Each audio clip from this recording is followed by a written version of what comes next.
అంటే నాయన ముందుగా మనం ఎవరికంటేని అంటే ఏ పూజ చేసినా తొలి పూజ చేస్తావయ్యా.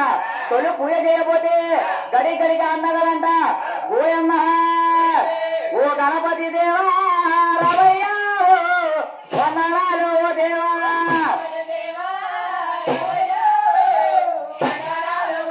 ఓ గణపతి దేవా రవయ్యా వందనాలు దేవా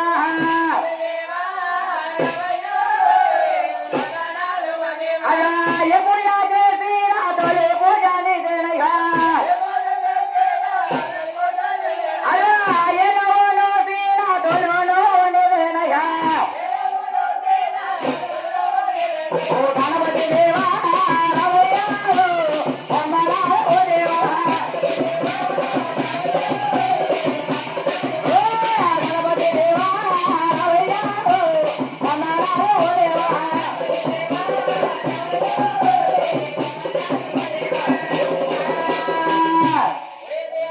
అలా గణపతిని గుర్తుగా తెలుసుకున్నాం. తర్వాత ఉన్నవారు అంటే నేను ఎడిగా అన్నవారా యదవా అన్నవా అన్నవా ఇదేవా అన్నవా.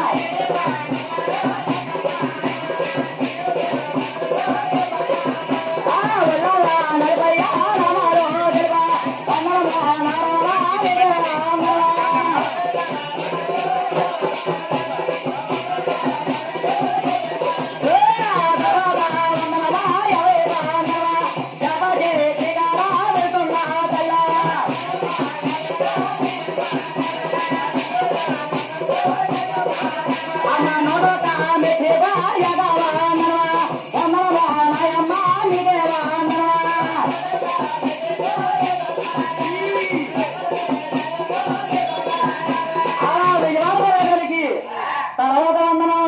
తర్వాత వందనం ఎవరికంటే నేను పాపాల పుణ్యాల నూతేడు వల్ల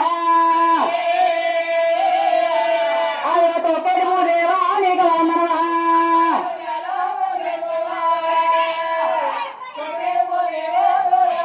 అంటే నాయన ఒక పాపమైన ఒక పుణ్యమైన మోసేటి తల్లండి తొక్కేటి పూజకి 50 వందనం తర్వాత